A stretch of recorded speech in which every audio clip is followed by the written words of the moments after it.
إن الحمد لله نحمده ونستعينه ونستغفره ونعوذ بالله من شرور أنفسنا ومن سيئات أعمالنا من يهده الله فلا مضل له ومن يضلل فلا هادي له أشهد أن لا إله إلا الله وحده لا شريك له وأشهد أن محمدا عبده ورسوله اللهم صل وسلم على سيدنا ونبينا محمد وعلى آله وأصحابه أجمعين أما بعد فيا أيها الناس اتقوا الله حق تقاته ولا تموتن إلا وأنتم مسلمون خذ العفو وأمر بالعرف وأعرض عن الجاهلين وإما ينزغنك من الشيطان نزغ فاستعذ بالله إنه سميع عليم إن الذين اتقوا إذا مسهم طائف من الشيطان تذكروا فإذا هم مبصرون. Ikhwanil muslimin, dalam kehidupan sehari-hari kita tentu tidak dapat melepaskan diri dari kasih sayang Allah. Kita boleh bergerak ke sana ke sini, bercakap, berbuat apa sahaja yang kita kehendaki, semuanya kerana rahmat Allah Subhanahu wa ta'ala. Mulai bangun dari tidur, berdiri, berwuduk, bersembahyang dan berzikir, bekerja, makan, minum, berkeluarga, semuanya terjadi kerana dalamnya ada rahmat ilahi. Lebih awal dari itu kita dilahirkan ke dunia kerana cinta dan kasih sayang Allah. Dibesarkan oleh ayah ibu kita dengan kasih sayang mereka berdua, kerana Allah lah yang memberikan rahmatnya di dalam hati mereka para ibu bapa. Oleh itu penting sekali bagi kita untuk sentiasa mendapatkan perlindungan, rahmat dan cinta daripada Allah Subhanahu wa ta'ala.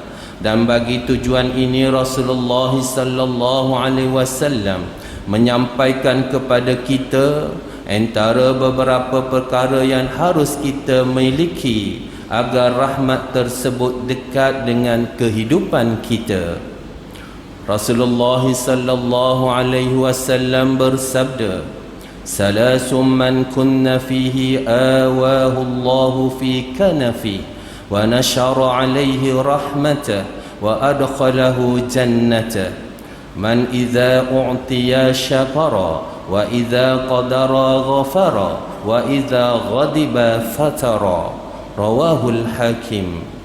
Maksudnya ada tiga hal yang jika dimiliki seseorang, dia akan mendapatkan pemeliharaan Allah, akan dipenuhi dengan rahmatnya, dan Allah akan sentiasa memasukkannya ke dalam lingkungan hamba-hamba yang mendapat cintanya. Pertama, seseorang yang selalu bersyukur ketika Allah memberinya rahmat. Kedua, seseorang yang boleh menunjukkan kemarahannya tapi dia memilih untuk memberi maaf atas suatu kesalahan orang lain. Dan ketiga, seseorang yang jika marah dia menghentikan rasa marahnya. Ikhwanil muslimin, dari hadis di atas dan sandaran hadis-hadis yang lain, ada tiga hal yang harus dimiliki agar kita selalu berada di bawah naungan rahmat Allah. Perkara pertama, mensyukuri nikmat Allah. Ada berapa banyak nikmat Allah yang telah diberikan kepada kita. Dari sesama manusia sekalipun, kita tidak mampu menghitung segala pemberian mereka kepada kita. Begitu banyak nikmat yang sudah dirasakan, mulai dari hujung rambut sampai ke hujung kaki.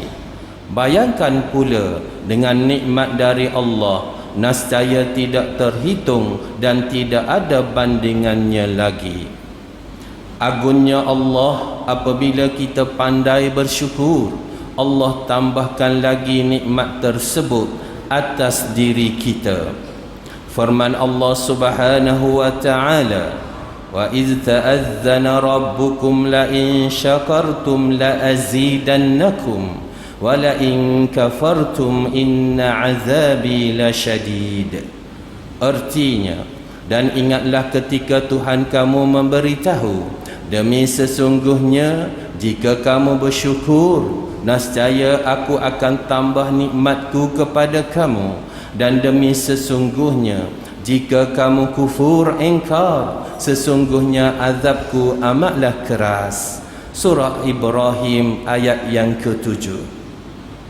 Perkara yang kedua, untuk terus mendapat rahmat Allah Subhanahu wa ta'ala ialah dengan memaafkan kesalahan orang lain. Tentunya dalam pergaulan sehari-hari mungkin ada bahasa, tingkah laku dan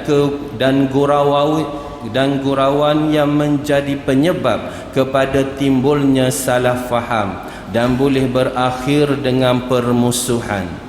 Boleh jadi kita yang melakukannya kepada orang lain atau orang lain yang melakukannya kepada kita.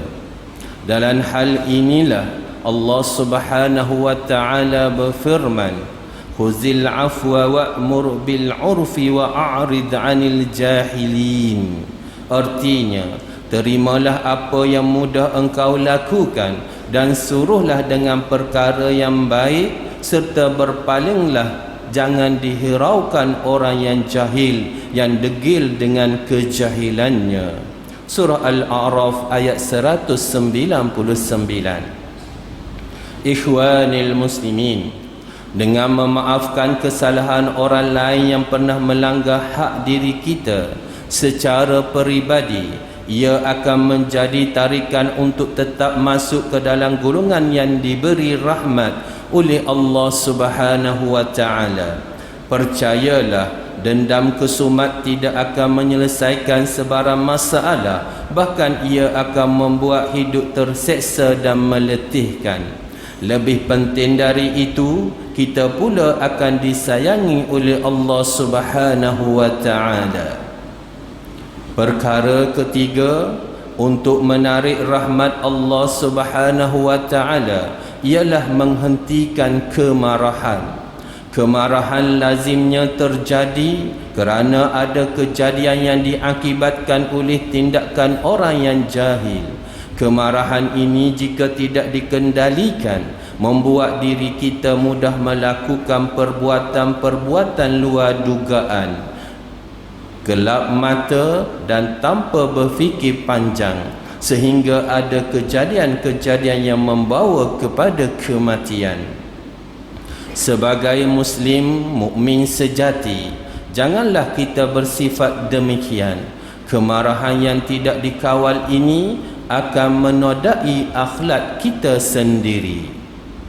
Rasulullah sallallahu alaihi wasallam bersabda, "Laisa asy-syadidu bis-sur'ah, innama asy-syadidu alladhi yamliku nafsahu indal ghadab." Hadis muttafaqun alaih. Maksudnya, orang yang kuat itu bukanlah yang pandai berkelahi, tetapi yang dapat menguasai diri dikala marah.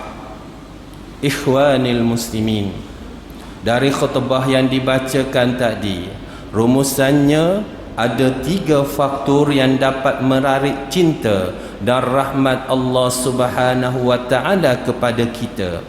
Apalagi dikala keadaan pandemik yang tidak menentu ini, iaitu mampu menjadi hamba Allah yang tahu berterima kasih, yang pandai bersyukur kepada Allah dalam semua keadaan, bersedia memaafkan kesalahan yang dilakukan orang lain kepada kita bagi mengelakkan baraan dendam, dan berusaha untuk mengawal nafsu marah melampau agar tidak dizahirkan. InsyaAllah dengan ketiga-tiga faktor ini, rahmat dan kasih sayang Allah akan setia bersama kehidupan kita sehingga diwafatkan dalam keadaan dirahmatnya dengan gelaran husnul khatimah. Ikhwanil muslimin, marilah kita berdoa kepada Allah agar mengangkat wabak yang sedang melanda negeri dan negara kita ini. Perbanyakkanlah melakukan amal soleh dan menghindari kemurkaan Allah, serta jangan lupa mematuhi SOP pencegahan COVID-19. Khatib juga ingin mengingatkan bahawa mengambil rasuah dan salah guna kuasa, mengambil bahan-bahan yang memabukkan dan salah guna dadah adalah perbuatan haram dan hina serta buruk akibatnya di dunia dan di akhirat. A'udzu billahi minasy syaithanir rajim. Wal 'asri innal insana lafi khusr illa alladhina amanu wa 'amilus shalihat wa tawasaw bil haqqi wa tawasaw bis sabr.